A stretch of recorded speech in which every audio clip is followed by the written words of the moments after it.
만나서 반갑습니다. 예. 그, 이번 주랑 다음 주는 우리 책임근제보험 이렇게 일단 핵심적인 부분 제가 같이 한번 여러분들하고 정리하는 시간 갖는 거로 해서 진행할 거고요.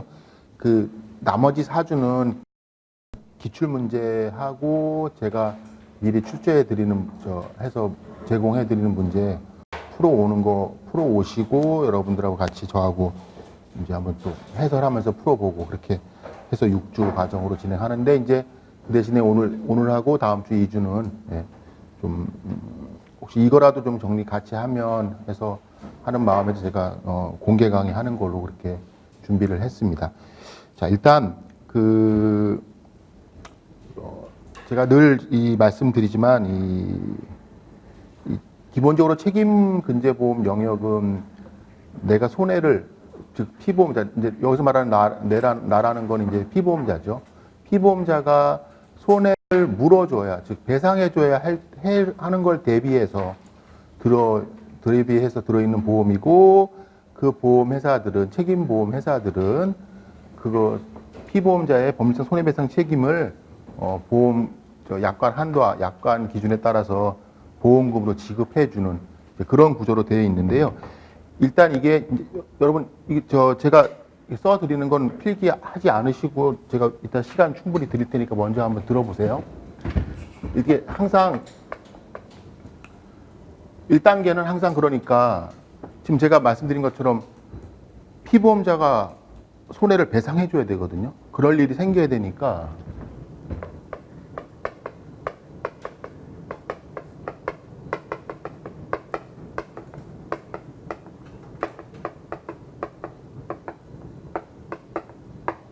법률상 손해배상 책임이 있어야 이제 우리 배상 책임 보험은 이제 작동이 시작하는 거죠. 그러면 법률상 배상 책임 보험 종류가 뭐 있죠? 채무불이행.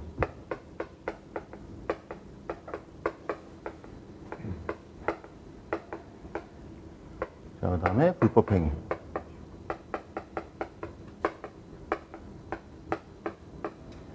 이렇게 두 가지로 나뉜단 말이죠. 채무불이행 책임은 전제가 뭐죠? 계약돼 있어야 돼요. 계약 관계가 아니면 채무불이행 책임이라는 건 생기지가 않아요. 그렇죠? 전제는 계약 관계여야 되고요. 무슨 계약이 있을까요? 제가 백화점에 상품 구매하러 갔어요. 아니면 쇼핑하러 갔어요. 아니면 제가 놀이동산에 놀러 갔어요. 수영장에 수영하러 갔어요. 체육시설에 운동하러 갔어요. 계약, 이용 계약 됐죠? 그렇죠? 무상이든 유상이든 관계없습니다. 그렇죠? 네, 그렇게 됐고. 제가 학교 운동장에서 축구하러 갔어요. 조기 축구의 사람들하고 축구하러 갔어요. 계약 관계. 또 뭐 있죠? 근로계약. 그래서 우리 근제보험에서 안전배려 의무라는 얘기 나오고, 의료가실에서 설명 의무 위반이라는 얘기 나오고 하는 게 저희 계약 관계에서 나오는 거고요. 종류를 보니까 우리 민법에는 뭐라고 되어 있냐면 이행불능, 이행지체,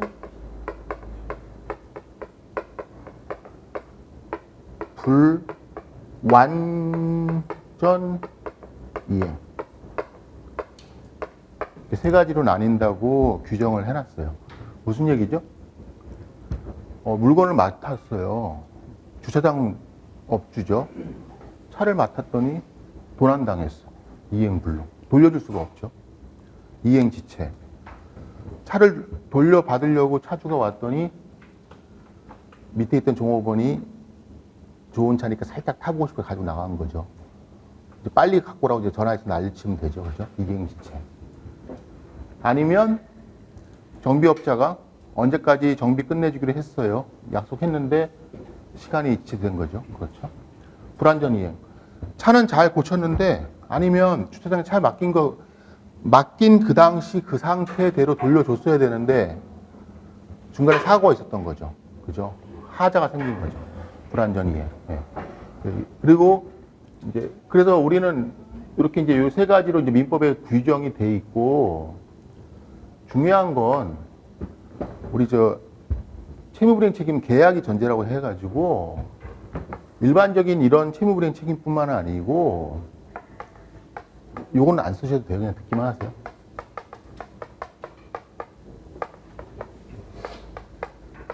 그다음에 보증책 이런 게 있어요. 뭐냐면 하자담보 책임이라 그래가지고 이제 이건 상식적으로 한번 또 보시면 자 제가 핸드폰을 샀더니 그 핸드폰에 배터리에 하자가 왜 있어서 핸드폰이 폭발했어요. 가만히 책상 위에 올려놨던 핸드폰이. 그러면 저는 그 핸드폰을 제작하거나 판매하는 회사한테 물건 잘못됐으니까 바꿔주시고 하시면 되죠. 그렇죠? 그거는 우리 영역이 아니라는 거죠. 그건 우리 영역이 아니고 그래서 우리 약관에 보면 피보험자가 소유, 사용, 관리하는 재물 자체에 생긴 손해는 면책이다. 왜 그러냐면 법인사 손해배상 책임을 다 해주면 채무불이행 책임에도 이런 얘기가 이런 영역도 들어가 있는데 이런 영역까지 다 해줬다가는 할 수가 없어요. 할 수가 없을 뿐만 아니고 사실은 이런 영역들은 그 이제 권원보험이라는 것도 있고 그다음에 보증보험이라는 것도 있고 그런 데서 처리하는 거예요. 배상책임보험에서 하는 게 아니거든요. 그러니까 면책약관에 보면 이제 여러분들이 어려워하시는 게 면책약관에 보면은 피보험자가 소유, 사용, 관리하는 재물, 그 다음에 피보험자가 보증하거나 뭐 담보에서 생긴 손해, 뭐 이렇게 어려운 얘기들이 있단 말이에요. 그게 다 이제 여기서 생기는 이 보증이라는 건 우리가 제가 돈 누구 대신 갚아준다는 그런 의미의 보증도 있지만 품질 보증, 언제까지는 이 제품을 쓸 수 있게 저희가 보증합니다. 그 제품, 그러면 이제 그것도 계약이죠. 계약됐죠. 채무불이행, 그거 2년은 쓸 수 있다고 했는데 2년 못 썼어요. 보증 책임에서 해줘야 되는데 우리 영역이 아니라는 거죠. 그러니까 면책약관에 그렇게 어려운 얘기들이 써 있는데 사실은 우리가 다루고 있는 보험은 TPL, 즉 제3자 배상 책임 보험이기 때문에 논리적으로만 쳐도, 보험 이론적으로만 쳐도 그런 부분에 대한 배상 책임은 없어요. 보상할 책임은 없지만 나중에 문제가 생길 수 다툼이 생길 수 있으니까 면책약관에 확실하게 넣어준 거죠. 확실하게. 그러니까 면책약관 보실 때 그런 부분들은 이 부분이 그런 부분이구나 이렇게 좀 이해해 주시면 되고. 자, 그래서 요 세 가지 이제 그 책임이 있고.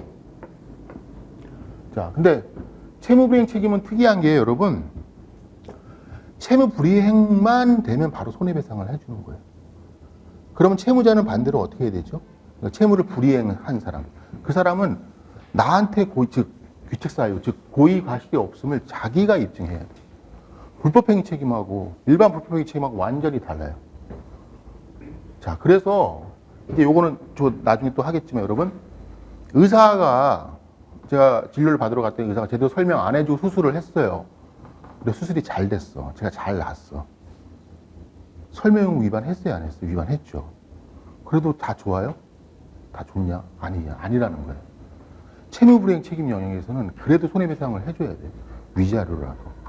그렇기 때문에 설명 의무 위반으로 손해배상을 해주는 유형은 설명 의무 위반으로 인해서 내가 원치 않은 손해가 생겼으면 당연히 재산상 손해 보상해 주는 거고, 잘 됐어도 내가 원하는 결과가 얻었어도 설명 의무 위반 자체로 이미 채무 불이행 그 자체로 손해가 생겼다고 해서 위자료는 줘야 돼요. 그 대신 이제 금액이 낮겠죠. 그렇죠? 그렇지만 없어지는 게 아니고 불법행위 책임하고 그게 차이점이에요.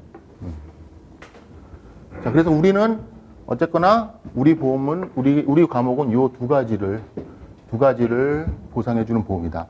그렇기 때문에 아까 제가 말씀드린 대로 근로계약에 대해서도 부수적으로 안전 배려 의무 위반하면 채무불이행 책임도 사용주는 채무불이행 책임도 생기는 거고, 또 일을 하는데 어떤 공장의 시설 자체가 문제가 생겨서 근로자가 다쳤다면 불법행위 책임인 공작물 책임도 생기는 거고, 또 일을 하는데 다른 피용인이 다치게 했다 그러면 불법행위 책임인 사용자 책임도 생기는 거고, 그렇죠?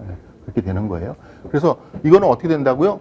이 두 가지 책임은 선택적인 게 아니고 같이 있을 수도 있고 따로따로 청구할 수, 같이 둘 다 인정이 돼도 내가 유리한 쪽으로 청구할 수도 있고, 둘 다 같이 묶어서 같은 원인으로 해서 청구할 수도 있고, 이제 그걸 이제 그렇게 해서 청구할 수 있기 때문에 내가 유리한 거 선택하시면 돼요.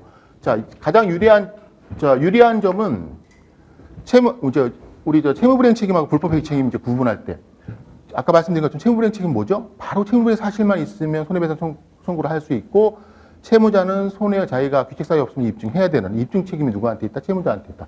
우리 불법행위 책임 누구한테 있다? 피해자한테 있다. 그 차이. 그 다음에 소멸시효 3년, 10년 그 차이. 예. 그리고 또 하나 차이가 좀 이제 그건 뭐 좀 디테일한 건데 불법행위 책임은 원칙적으로 행위 시예요. 행위 시부터 책임을 집니다. 그때부터 지체예요. 지체됐으니까 뭘 줘야 되죠? 이자. 예. 제가 7년, 10년, 12년 전 거까지도 지금 하고 있는 거 있어요. 그럼 12년치 이자 줘야 돼요.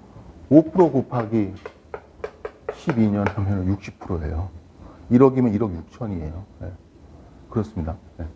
그렇지만 채무불이행 책임은 그렇지가 않아요. 좀 달라요. 그러니까 그때 원하는 대로 내가 요청하는 내가 돈을 받을 즉 피해를 손해배상을 전부 받을 사람 기준으로 하시면 되는 거죠. 자, 그 다음에 이제 이거 필요 없는 건 지우고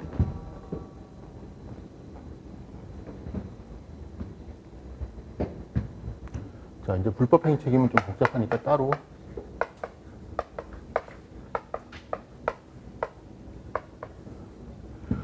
자, 불법행위 책임은 종류가 되게 많아요. 많은데, 일단 우리가 제일 많이 접하는 건 민법상.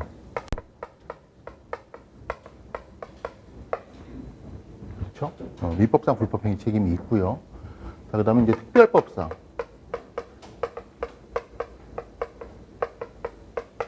불법행위 책임으로 나눠져요. 자, 민법상 불법행위 책임은 다시 일반 불법행위.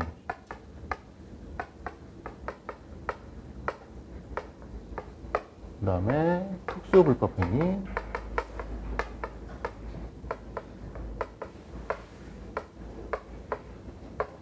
이렇게 이제 나뉠 수가 있어요. 자, 일반 불법행위는 애초에 로마 시대부터 이 법률을 만들 때 애초에부터 있었던 거죠. 일반 불법행위는. 특수불법행위는 그 후에 생기는 거예요. 그 후에. 왜 생겼을까요? 특수불법행위는?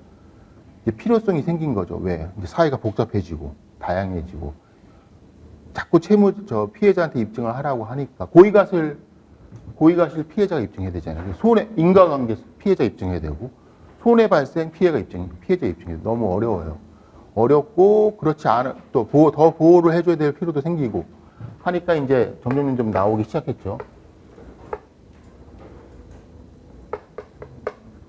책임 무능력자의 감독자 책임.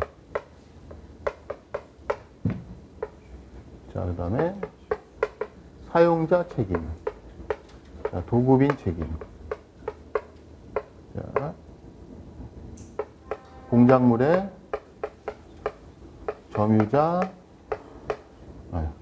소유자 책임.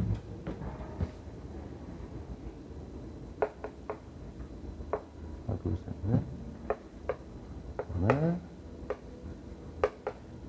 공동 불법행위.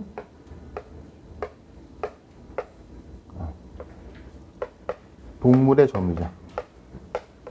점유자까지.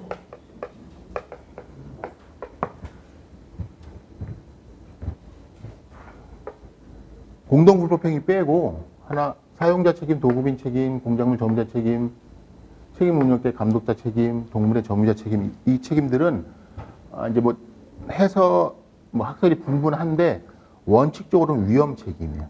원칙적으로는 위험 책임. 위험 책임 어디서 많이 들어봤죠? 위험 책임은 무과실 책임하고 연관되어 있는 거예요.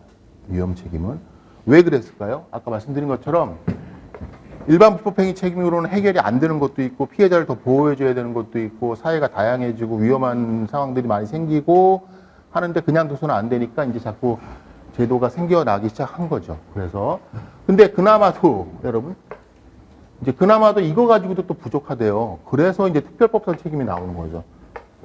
우리 자배법.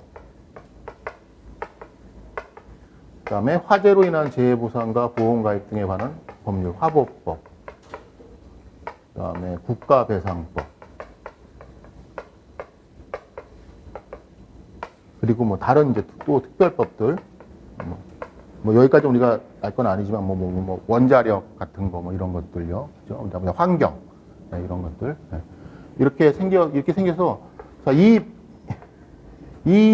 법률들의, 이 책임들의 특징은 아까 말씀드린 것처럼 일반 불법 행위에 비해서 생겨난 이 원인, 이유 자체가 다 제도 자체가 있기 때문에 최소한 입증 책임을 누구한테 부담시킨다?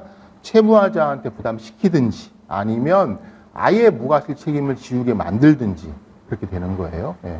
그래서 여러분 특히 공작물 소유자의 책임은 그래서 우리가 공작물 점유자는 자기한테 귀책사유 없으면 입증하면 빠져나가죠. 공작물에 하자가 있고 그 하자에 대해서 자기한테 귀책사유가 없으면 빠져나가요. 그렇지만 소유자는 하자로 인해서 손해만 생기면 배상 책임이 있는 거예요. 비슷한 게 우리 자배법, 승객, 자배법 승객 어떻게 되죠? 승객의 자살행위나 고의 아니면 운행자가 책임지래요. 그렇죠? 공작물 소유자 책임하고 비슷해요. 자, 화법법. 특수건물의 소유주는, 자, 공작물의 소유자 책임은 뭐는 있어야 되죠? 하자로 인해서 손해가 생겼어야 돼요. 특수건물의 소유주는 불만 나면 책임져요. 하자든 관계없어요. 자, 특수건물 자체는 아무 이상 없는데 누가 와서 불을 질렀어요. 그래도 책임지는 거예요. 그래도, 네. 더 강력하죠? 더 강력합니다. 자, 그래서 여러분, 더 강력한 대신에 우리 공작물 소유자 책임만 가지고도 해결이 될 수 있을 것 같은데 굳이 이렇게 강력하게 만들어 놓은 건 이제 사람들이 더 많이 모이는 시설이라는 거죠. 위험이 더 커질 수 있으니까 그만큼 보험 가입하고 그렇게 해서 책임을 좀 부담해라라고 이제 국가에서 정책적으로 결정을 해준 거죠. 그러니까 화법법상 특수건물 소유자 책임은 강력하니까 한도를 정해놨어요. 그래서 특약법 화재보험 한도 있죠? 1억 5천, 3천. 그렇죠. 그 한도 안에서만 책임지면 되는 거예요. 자, 그 대신에 여러분 이제 주의해 주실 건 남이 와서 내 건물에 방화를 했으면 저는 그 한도 안에서만 책임지면 돼요. 그러니까 난 보험만 들어놨으면 아무 문제 없죠. 그런데 사고 원인 조사를 해보니까 대피 방송을 제대로 안 해서 손해가 확대됐대요. 그러면 이제 무슨 책임까지 생겨버렸죠? 사용자 책임, 아니면 일반 불법행위, 아니면 공작물 점유자 소유자 책임. 이것까지 생겨버렸어요. 그러면 이 책임은 따로 져야죠. 그렇죠. 화호법상 책임은 책임대로 지는 거고. 그럼 법률상 책임 검토하실 때 덜렁 화호법상 책임만 있다라고 쓰면 돼요? 안 되지, 그러면. 그럴 때는 안 되는 거예요. 그렇죠? 네. 그리고 나서 보험은 두 개를 제시해줬어요. 특약법 화재보험 제시해주고, 영업배상 책임보험 시설소유관리자 특별약관 가입되어 있다고 제시해주고. 그러면 덜렁 화호법 책임만 1억 5천 넘어가나 1억 5천 한도임으로 보상한다. 끝. 이러면 돼요? 이러면 안 되는 거죠. 그죠? 그런데 이제 아까 말씀드린 것처럼 제가 100층짜리 건물 가지고 있는데 저는 미국에서 있는데 어떤 정신병자가 와서 불을 지르고 갔어요. 사고 원인은 그것뿐이 없어. 그런데 저한테 책임지라고 하는 것도 억울한데 초과 손해 없는 거죠. 그거는 저한테는 청구할 수. 즉 피해자는 화법법상 책임만 있으면 피해자는 특수건물 소유주한테 책임을 추궁할 수는 있지만 언제까지 어디까지 한도 이내까지만 그렇게 차이가 있는 거예요. 그렇게. 자, 그래서 거기까지 보시면 여기 특별법에 우리 제조물 책임 중요한 거 빼먹었네. 작년에 나왔으니까 그죠? 예, 그래도 보고 가세요. 제가 그래도 저도 책에 넣어놨어요. 예, 보고 가시면 되고. 자, 그래서 아까 말씀드린 것처럼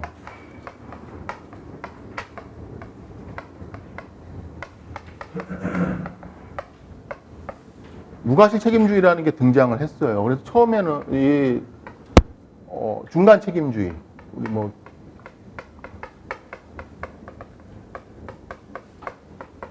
또는 입증 책임의 전환, 자, 요것도 종류가 두 가지가 있는데, 중간 책임주의 뭐죠, 결국은? 불법행위 책임도 아니고, 무과실 책임주의도 아닌.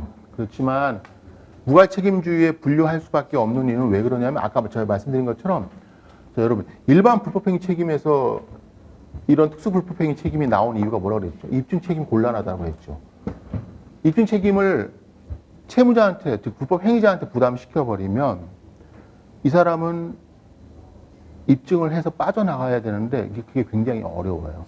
그랬기 때문에 중간 책임주의는 어정쩡하게 걸려있는 관계라고 하지만 무과실 책임주의 범주에 넣어줘야 되는 거죠. 실질적으로는 빠져나갈 수가 없다는 거죠. 누가? 불법 행위자가. 그래서 중간 책임주의는 종류가 두 가지 해석사항 될 수도 있어요. 그 가장 대표적인 게 의료과실 같은 경우예요. 의료과실 같이. 누가한테 책임을 지우죠? 의사한테 책임을 입증하라는 거죠. 나한테 책임 없음을 입증해라. 그렇죠. 이건 해석상. 그렇지만 이제 다른 것들, 책임을 할 때 감독자 책임, 사용자 책임, 그 다음에 공작물 점유자 책임, 동물의 점유자 책임, 이런 것들은 다 법률상 입증 책임을 전환시켜 놨어요. 누구한테? 그 행위 주체, 책임 주체한테. 자, 그 다음에 이제 순수한 무과실 책임주의.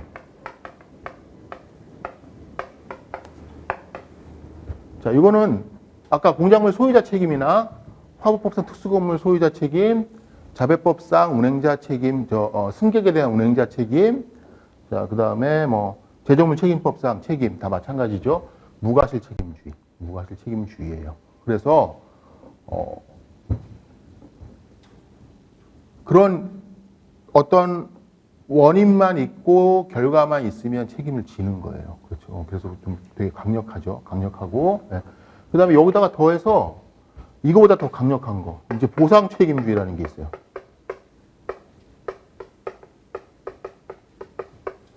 무과실 책임주의라도 피해자한테 과실이나 기왕증이 있으면 상계를 합니다. 그게 그렇게 하는 게 실제 피해자가 한테 발생한 손해고 우리가 가해자가 전보해줘야 되는 손해죠. 그렇죠. 그런데 그나마도 하지 않는 거, 그게 보상 책임주의예요.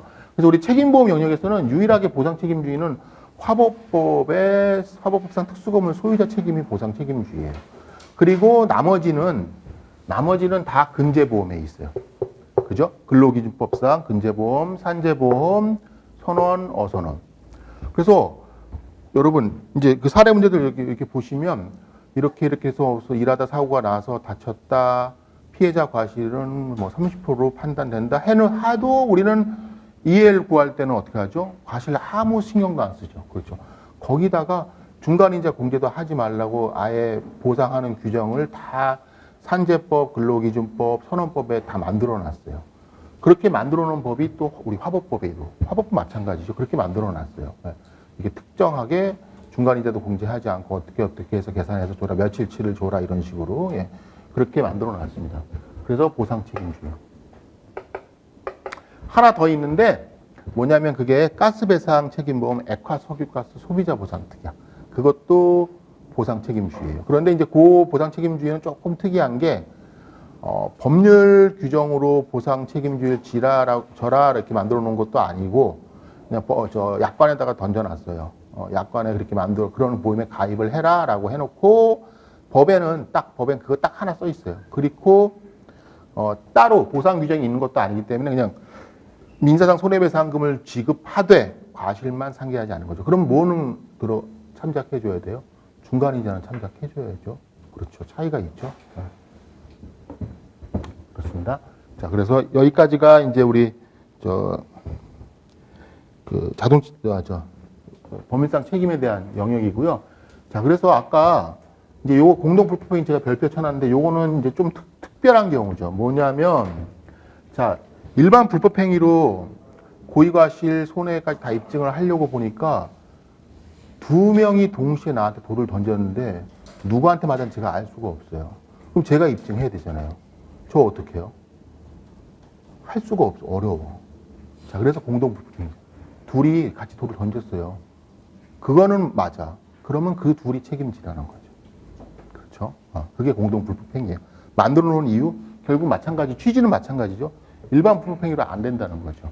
그런데다가 또 플러스 플러스해서 책임지는 건 좋은데, 자, 여러분, 책임을 지려면 둘이 동시에 돌을 던져서 어느 돌에 맞았는지를 알아야, 아니면 두 명한테 돌을 맞았어도 어느 돌에서 내가 다쳤는지를 내가 입증해야 돼요. 너무 어렵죠. 그러니까 어떻게 책임지라고요? 부진정 연대 책임지라고요. 그냥 손해만 난 것만 입증하면 그 손해 전체를 둘이 책임 다 지고 둘 사이에서 분담을 하든 그건 불법행위자, 공동불법행위자 둘이서 알아서 하라는 거죠. 그래서 이런 공동불법행위는 단독 플러스 의사 연락 없이도 하는 경우도 지금 말씀드린 것처럼 돌을 우연히 둘이 던진 경우, 아니면 둘이 공모해서, 아니면 한 사람이 시킨 거죠. 저 사람을 돌로 맞춰라. 그렇죠? 예, 이렇게. 교사범, 방조범 다 공동불법행위고, 자, 이제 하나 더 있는 거는 이제 어떤 사고로 어떤 사고로 그러니까 행위로 손해가 생겼는지 모르면 둘이 연대해서 책임지라는, 그러니까는 가해자 불명의 공동 불법행위라는 것도 있어요. 예, 그래서 가장 대표적인 게 이제 교통사고에서 많이 나요. 뭐냐면 무단횡단한 사람을 A차가 치고 넘어져 있는 사람을 B차가 또 치고 어느 차로 죽었는지 모르겠다는 거죠. 그럼 형사처벌은 안 돼요. 형사처벌은 안 되지만 민사는 5대5인 거예요. 민사는 5대5라는 건 나눠서 주라는 얘기도 아니고 연대해서 주는데 나중에 분담 비율이 5대5라는 뜻이에요. 네.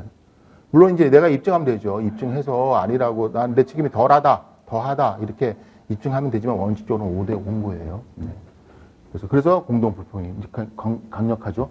자, 그래서 이제 여기서 제가 공동불법행위에서만 그러면 부진정 연대 채무라는 게 나오느냐?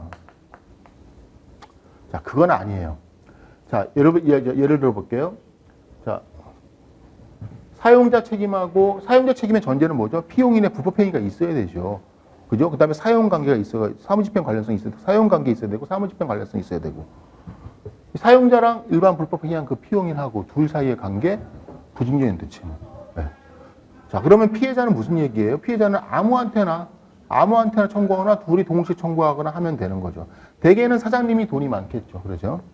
보험 사장님이 들었겠죠. 네, 오케이. 자, 그 다음에 두 번째로 이제 또 뭐가 있냐면, 이렇게, 아까 말씀드린 것처럼, 화법법상 책임만 있는 특수건물 소유자랑, 아까 불을 지른 그 사람하고, 이 둘 사이의 관계, 부진정 연대 채무. 그렇지만, 화법법상 특수건물 소유자는 아까 말씀드린 것처럼 화재로 인한 재해보상과 보험가입 등에 관한 법률상 그 정해놓은 금액 한도 안에서만 부진정 연대 채무. 자, 그래서 예를 들어서 손해액이 3억이라고 사망했어요. 손해액이 3억이 나왔는데 사고는 방화자가 불을 질러서 특수건물에서 불이 나서 사망한 거예요. 자, 그러면 특수건물 소유자는 1억 5천까지 책임지니까 1억 5천까지는 부진정 연대 채무 관계일 거예요. 그렇죠. 나머지 1억 5천은 불 낸 이 사람이 따로 책임지는 거죠. 요렇게만 부진정 연대 채무. 요렇게. 예. 요 관계를 이해를 해 주셔야 돼요. 그리고 자, 이제 끝나고 나면 보험사가 1억 5천 지급했어요. 그러면 누구한테? 이 사람한테 구상해야지, 1억 5천을. 1억 5천을. 아, 그러면 구상하고 나면 빵이네요. 그럴 수도 있어요. 네. 자, 여러분, 운행자 책임이 승객한테 운행 책임 지는데 뺑소니 차가 쳐서 내가 내 보험으로 승객한테 보상 처리해줬어요. 우리 보험사가 구상하면 그 뺑소니 친 그 사람 잡으면 100% 구상합니다. 네. 이제 사고 내용이 물론 뭐 중침이니 신호위반 이런 식으로 그러면 100% 구상해요. 그렇게 하는 게 이제 우리 이제 수학 산수 하는 것처럼 1 더하기 1은 2인데 분명히 책임지는 사람이 2명이면 1 더하기 1은 2가 되는데 결국은 한 사람이 2를 다 진다? 이제 이게 좀 논리적으로 이해가 안 되지만 법률상 그렇게 되는 거예요. 법률상. 네. 자, 그래서 이제 이 부분까지 생각을 하고 계시면 이제 여러분들은 다 얘기가 된 거고, 자, 그 다음에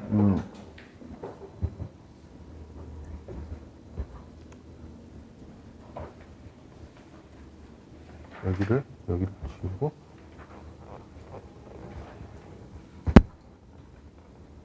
이거 지우고 나머지 구체적인 거는 이제 실제 우리 저 책 보면서 저랑 같이 할 거고 지금은 이거 내용만 잠깐 보는 거니까. 자, 그 다음에 이제 2단계는, 자, 법인상 책임이 이제 성립됐어요. 어떤 법인상 책임이 됐든 간에 성립이 되고, 이제 보험사가 보험금을 주려면 보험사의 보상 책임이 검토해야 돼요.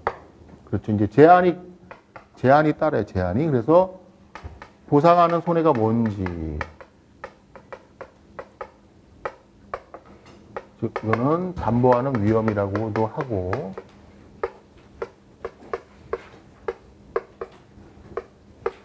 자, 그 다음에 피보험자, 세 번째, 면책약관. 요 세 개 충족돼야 보험사는 보험금을 줍니다. 원칙적으로 누구한테? 피보험자한테. 예. 자, 보상하는 손해라는 건 뭐냐면 각각 개별적인 보험 상품마다 자, 모든 법률상 책임을 다 보상해주면 얼마나 좋겠어요. 그렇죠. 그렇지만 각각의 보험 상품마다 해당되는 보상하는 손해가 따로 정해놓은 거죠. 그래서 우리 이제 약관에 보면 일반적으로는 피보험자가 부담하는 법률상 손해배상 책임을 보상합니다라고 하면서 각각의 보험 상품마다 이제 해당되는 사고 유형을 이제 보상하게끔 해놨는데, 자, 이제 그래서 화법법상은 특약품 화재보험 같은 경우에는 오직 화재죠. 주택은 폭발까지 포함이고, 재난배상 책임보험 뭐죠? 화재, 폭발, 붕괴까지. 자, 그러면 특수건물이 붕괴됐으면 특약부 화재보험이 작동해요? 뭐 안 하죠. 왜 안 하죠? 범상 책임은 있는 건 맞지만 여기서 걸리는 거죠. 1단계에서. 그렇죠? 자, 그 다음에 특약부 화재보험 보험사가 이걸 예를 들면 안 되겠구나. 자, 예를 들어서 제가 어떤 영업장 식당을 하고 있는데 불이 났어요. 불을 낸 사람은 방화자가 있어요. 피보험자한테 법률상 책임이 없거나 피보험자가 불법행위자가 아니면 보험이 작동할 필요가 없는 거죠. 즉 무슨 얘기냐면 피보험자가 반드시 배상 의무자여야 되는 거죠. 그렇죠? 제가 아까 뭐라고 말씀드렸어요? 피보험자가 부담하는 법률상 손해배상금을 보상합니다라고 돼 있다고 했습니다. 그렇죠? 그러니까 피보험자가 배상 의무자가 되어야 해요. 그 다음에 면책약관에서 걸리는 게 없어야죠. 다양하게 있겠죠. 면책약관은. 예, 그건 제가 좀 이따 말씀드리고. 자, 그래서 여러분, 아까 화법법 말씀드린 것처럼 특수건물이 붕괴됐으면 분명히 붕괴한 원인은 그 공작물의 하자로 우리 옛날 삼풍백화점처럼 붕괴했어요. 특수건물이. 그래서 특약부 화재보험에서 보상을 해주려고 했더니 붕괴 사고란 말이죠. 네? 자, 그러면 법률상 책임은 있어요. 채무불이행 책임이 됐건 불법행위 책임이 됐건 법률상 책임은 누구한테 있죠? 삼풍백화점이라는 불법행위자한테 분명히 법률상 책임이 있어요. 법률상 책임이 있고 그래서 이제 보상하는 손해를 따져보려고 그랬더니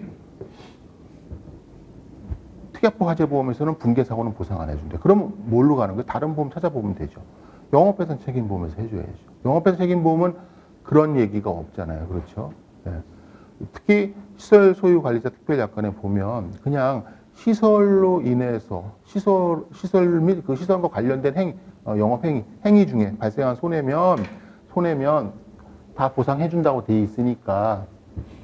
자, 그럼 이제 예를 들어서 그런 문제가 나오면 여러분 보나마나 보험은 두 개 이상 넣어줬을 거예요. 첫째, 의무보험, 특약부 화재보험. 둘째, 이제 영업배상 책임보험, 시설소유가액자 특별약관 해놓고. 그러면 1번 초과하는 손해 보상한다 이런 얘기 이제 쓰시면 안 되는 거죠. 그렇죠. 이제 2번만 임의보험인만 해주면 되는 거죠. 만약에 그러면 그게 불이 난 거였으면 1번에서 먼저 들어가는 거죠. 근데 초과 손해만 2번에서 해주는 거죠. 그렇죠. 자, 제가 아까 피보험자라 이제 2단계 우리 피보험자 봅시다. 피보험자는 보험금을 청구할 수 있는 사람이에요. 보험금을. 그래서 과거 과거에 옛날 우리 이제 옛날 판례들 한번 여러분들도 한번 보고 하시면 상법이나 자배법에 직접청구권이라는 게 없으면 없을 그 당시 옛날 그 당시에는 원고는 피해자고 피고는 다 가해자예요.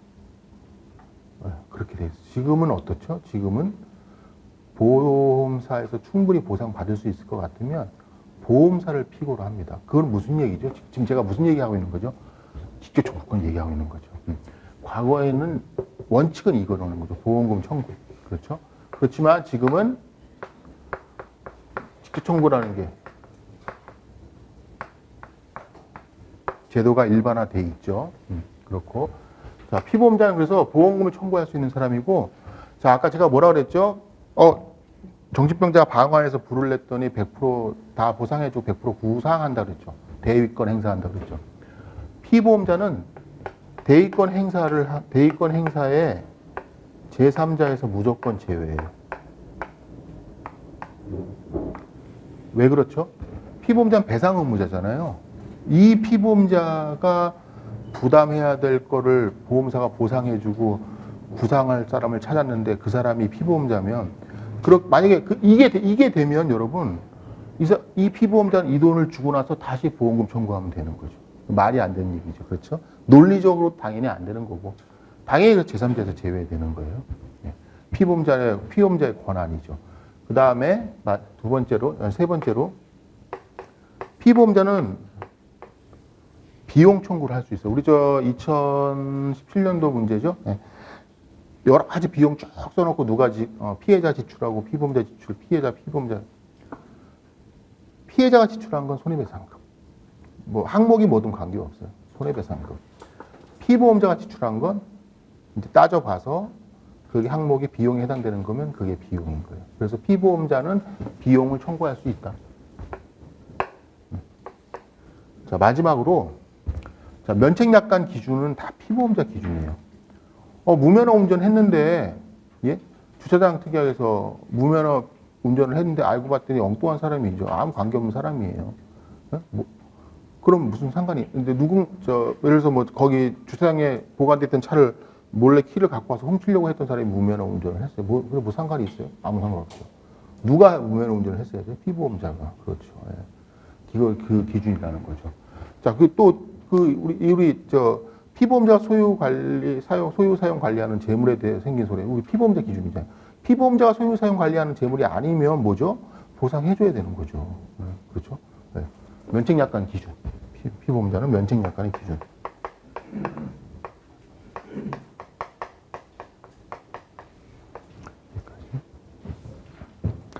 자, 그 다음에 이제 종류를 보면, 여러분 이제 종류는 잠깐 말로만 말씀드릴게요. 자, 피보험자 종류는 기명 피보험자, 우리 원칙적으로 우리 국문 영업배상 책임보험에서는 이런 규정은 없어요. 없는데 우리 영문 영업배상 책임보험에 보면 기명 피보험자, 공동 피보험자, 의제 피보험자, 추가 피보험자 이제 이런 얘기들이 나와요. 이런 얘기들이 나오는데 우리 국문 약관은 왜 없는지는 모르겠지만 또 이렇게는 운영을 하고 있어요. 어떻게 운영을 하고 있냐면 해당되는 상품별로 필요하면 거기에 피보험자를 넣어줘요. 가장 대표적인 게 가족 일상생활 배상 책임보험. 네. 거기는 피보험자가 누구냐면 주소를 같이 하는 가족. 가족은 피보험자에 들어가 있어요. 우리 마치 자동차 보험 친족 피보험자처럼. 네, 그렇게. 네. 그리고 또 이제 아파트 같이 이렇게 여러 사람이 동시에 이제 단체 보험으로 가입하면 다 그분들은 몽땅 다 공동 피보험자가 되는 거죠. 그런 경우들. 그리고 기명 피보험자는 다 아시는 얘기고 보험증권의 피보험자로 기재되어 있는 사람이 기명 피보험자죠. 네, 그렇고. 자, 추가 피보험자는 누구냐면 가장 대표적인 게 우리 판매인 특별약관이라고 있어요. 필요성이 있어서 이 사람을 피보험자에, 즉 보험증권에 부기해가지고 피보험자로 넣어주는 거죠. 네, 필요성이 있을 때, 그럴 때. 그래서 그게 가장 대표적인 게 우리 판매인 특별약관이 가장 대표적이고, 자, 의제 피보험자는 아니에요. 즉 보험금 청구권은 없어요. 그렇지만 대의권 행사를 하는 제3자에는 포함시키지 않는 거죠. 그런 피보험자가 의제 피보험자예요. 가장 대표적인 게 피용인들. 네. 과실로 아차 실수해서 일하다가 누군가를 다치게 했어요. 사용자 책임, 일반 부부페이 책임 있죠. 사용자가 들은 영업배상 책임 보고 다 보상해줬어. 일반 부부페이 책임진 이 피용인한테 구상해야 될 거 아니에요. 그렇죠. 이러면은 문제가 있단 말이죠. 누가 안심하고 일을 하겠어요? 보험이라는 게 그래서 만들어 놓은 건데, 그렇죠? 사장님도 싫죠.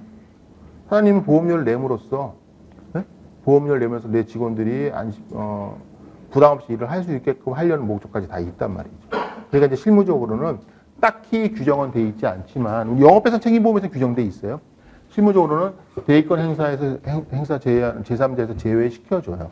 그래서 이제 그를 의제 피보험자라고 하고, 그 다음에 이제 우리 약관에도, 이제 우리 국문 약관에도 대의권 포기 특별 약관이라는 게 있어요. 대의권 포기 특별 약관. 네. 그 사람들은 미리 계약할 때 미리 기재를 해놓으면 그 사람들한테 대의권 행사를 하지 않습니다. 그 대신에 이제 그게 범위가 넓어지면 꼭 피용인만 들어가는 건 아니겠죠. 누군가도 또 들어갈 수 있죠. 그렇죠? 그러면 그 범위가 넓어지면 보험료가 비싸지겠죠. 그렇죠? 그런 것. 자, 그래서 그 다음에 피보험자는 아까 제가 뭐라 했죠? 배상 의무자니까 피보험자는 절대로 배상을 받을 수가 없고 보상을 받을 수 있는 사람은 아니에요. 피보험자가 받는 건 최소한 배상 책임보험 영역에서는 비용뿐이 없는 거죠. 그리고 보험금. 내가 손해배상을 해줬으면 보험금을 받는 거지 손해배상을 받을 일은 없거든요. 그런데 우리 교차배상 특별약관이라는 게 있어서 아까 말씀드린 것처럼 5,000세대 아파트에 특약부 화재 보면 드러났는데 101동 101호에서 불을 내서 101동 102호 사람이 죽었으면 다 피보험자로 보상 안 해주면 어떡해요? 문제잖아요. 그렇죠? 그럴 때 교차배상 특별약관이라는 게 있으면 그걸 들어가면 이렇게 다 보상을 해주게끔 이렇게 만들어 놨어요. 예. 그런 것들. 예. 자, 그래서 여기까지 보셨으면 이제 됐고, 자, 우리 면책약관은 아까 제가 말씀드린 것처럼 우리 법인상 책임이 아까 하자담보 책임이니 뭐 이런 것들도 다 원래 원칙적으로는 채무불이행 책임에 포함되지만 우리가 보상해줘야 되는 손해에서는 빠진다. 그래서 면책약관에 그런 내용이 기록이 되어 있을 것이다라는 부분하고, 원칙적으로 면책약관은 여러분 보험의 본질상 절대로 해줄 수 없는 것들이 있어요. 대표적인 게 고의사고. 그렇죠. 그 다음에 거대 위험. 전쟁, 폭동, 혁명, 내란, 또 뭐 있죠? 태풍, 지진, 이런 것. 너무 크죠, 손해가. 그렇죠? 네. 그래서 빈도도, 그러니까 우리 손해사정 이론에서 빈도도 크고 심도도 깊고 그런 것들 어떻게 해줄 수가 없어요. 그렇죠? 보험회사 다 망해버린단 말이죠. 그러니까 안 되는 거죠. 그리고 보험의 본질상 고의사고 우리 우연성이 결여되어 있는 거죠. 그러니까 당연히 당연히 안 되는 거지만 약관에 안 넣어놓으면 문제가 있으니까 다 약관에 1번은 그러니까 항상 뭐죠? 피보험자 고의. 그렇죠. 다 피보험자 고의. 자, 그러면 여러분 이제 여기서 불법행위 책임이 있는데 피보험자 고의로 사고를 누군가를 죽거나 다치게 했어요. 그럼 법률상 배상 책임이 없어요? 있죠. 그죠? 이제 2단계에서 보상하는 손해에 해당돼. 일부러 내가 불을 질렀어요. 해당되죠. 화재보험이면. 피보험자 해당돼요? 해당되죠. 어디 걸려요?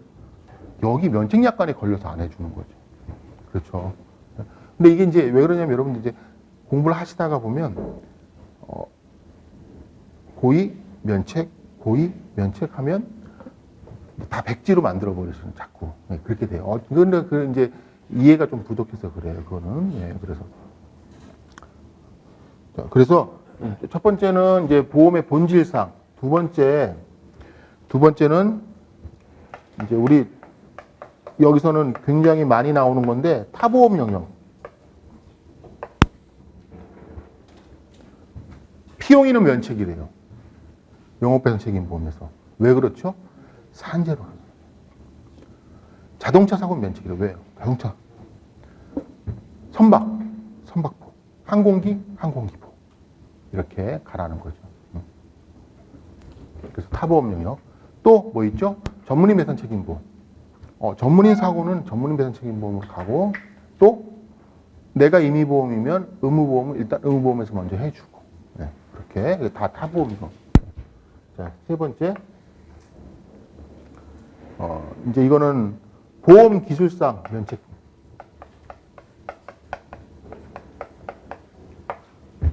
어떤 게 있을까요? 자, 계약상 가중 책임, 그 다음에 오염사고, 그 다음에 지하 매설물, 그 다음에 소음 분진, 네, 이런 것들 해주고 싶은데 입증하기도 서로 곤란하고, 네, 그 다음에 도덕적인 부분도 생길 수도 있고, 그렇죠. 특히 계약상 가중 책임 같은 경우에요. 자, 여러분, 서로 5대5 사고인데 제가 그 사람한테 빚진 게 있어, 마침. 그래서 야, 이번에 내가 100% 다 해줄게. 그렇게 계약하자. 그리고 저는 보험금 청구하면 되니까. 그렇죠. 이거 안 된다는 거죠. 어떻게 되는 거예요? 보험사 어떻게 해주겠죠? 50%만 해주겠죠. 그렇죠. 이렇게 계약상 가중 책임. 그럼에도 불구하고 계약상 가중 책임은 또 근데 특약 가입하면 또 해줘요. 근데 그렇지만 그 특약 안에서 지금 제가 말씀드린 이런 예는 해당되는 건 아니고, 미리 뭐 손해배상액을 예정을 해놨다든지, 그렇게 됐을 때는 이제 그런 거는 계약상 가중책임 특별약관에서 보상해주긴 합니다. 자, 그 다음에 이제 뭐 오염사고. 그래서 오염사고 보상 안 해주지만 이제 오염사고 추가 특별약관 가입하면 또 보상해주고요. 네. 그 다음에 뭐 우리 지하 매설물 같은 거. 이건 입증하기 굉장히 곤란하고, 그 다음에 분진 소음. 이거 성면은 손해가 크기도 하지만 입증하기도 곤란해요. 네. 그 다음에 분진도 마찬가지고 소음도 마찬가지고요. 면책이에요. 네. 면책시켜주고. 자, 그리고 이제 우리 면책약관 이제 주로 이렇게 되어 있지만 아까 제가 말씀드린 것처럼 TPL 영역이 아닌 것들 면책해준다고 그랬죠. 뭐 보관자 하고 있는 경우. 그래서 그런 경우들까지 이제 포함해서 면책약관에 들고, 각각의 개별 약관에 보면 이제 그 보험 상품에 맞는 면책약관을 넣어놨어요.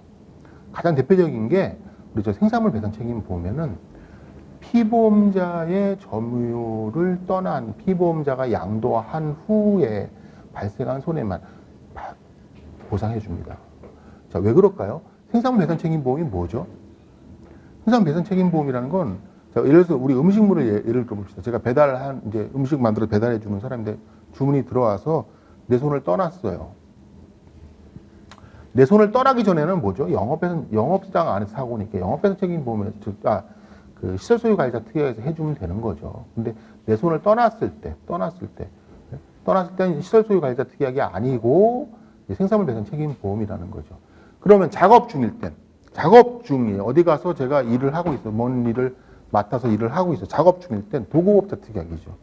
작업이 다 끝났어요. 제가 에스컬레이터 설치하라고 그래서 에스컬레이터 설치 열심히 하고 있는데 그 중에 어떤 지나가던 사람을 다치게 했어요. 그럼 도구업자 특약을 해줘야지. 근데 설치 다 끝나고 이제 사장님한테 제가 도움 받고 감사합니다 하고 저는 돌아왔어요. 근데 에스컬레이터가 설치하다가 뭐 문제가 생겼죠. 우당탕탕해서 누군가 다쳤어. 그러면 생산물 배상 책임 보험인 거죠. 뭐라고요? 피보험자가 양도한 후에 양도한 후. 네, 그렇게. 그래서 그렇게 그 각 보험 종목마다 특별하게 보험 종목마다 당연히 들어가야 될 내용들이 이제 면책약관에 또 이제 이제 미리 규정이 되어 있는데 그런 내용들이 중요하다는 거죠.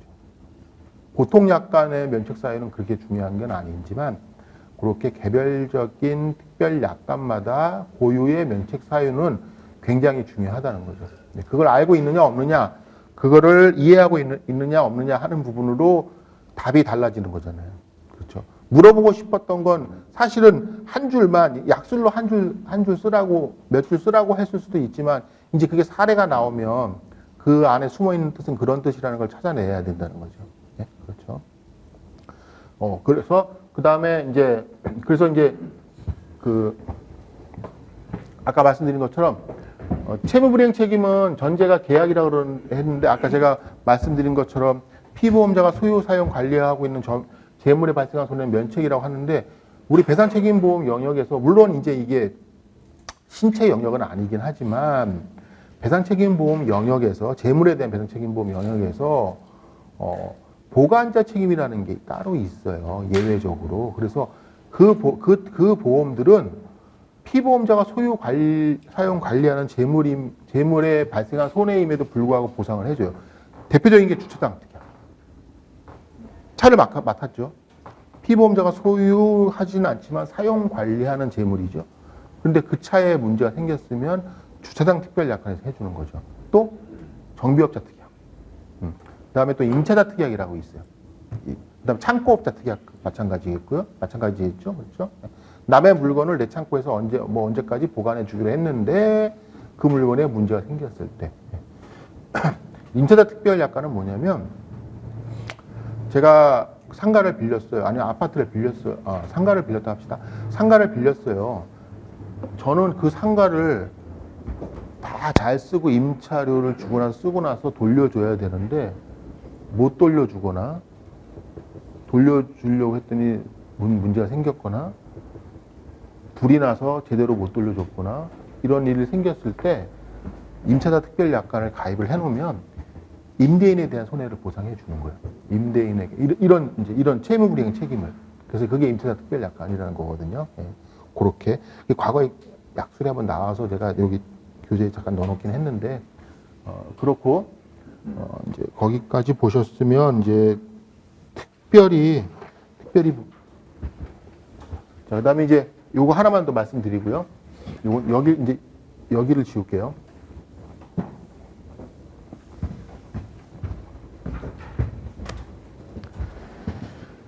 요거까지만 보시고.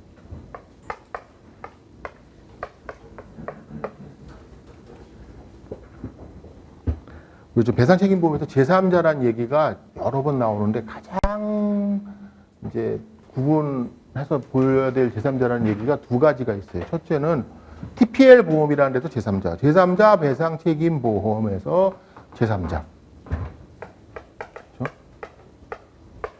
자, 그 다음에 두 번째로는 대의권 행사의 대상이 되는 제3자.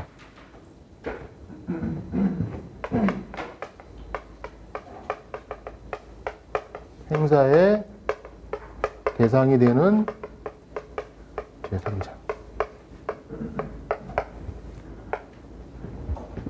여기서 말하는 제3자는 피보험자와 보험사를 제외한 모든 사람이에요.